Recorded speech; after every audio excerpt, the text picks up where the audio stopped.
Romans 4:20 and 21. He never stopped believing God's promises, for he was made strong in his faith to father a child. And because he was mighty in faith and convinced that God had all the power needed to fulfill his promises, Abraham glorified God. So you're made strong in your faith when you believe and hold on to God's promises. So that's a strength we can all need. We can all use. You're mighty in your faith, and you're convinced that God has the power to fulfill his promise for you. And on top of that, we get to glorify God. We get to glorify God in all of this.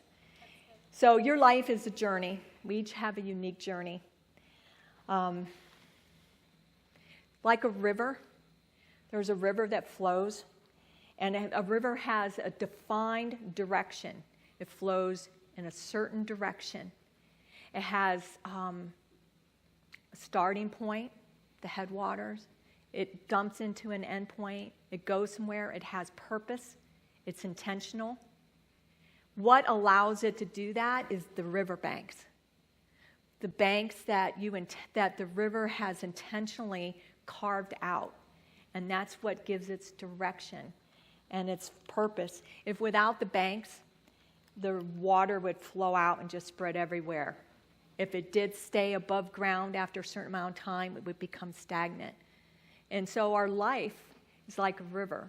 We want to be intentional. We are going to talk about intentionality with our purpose and our design that God gives us. With intentionality, you're establishing the banks of your river so that you can follow and go with God.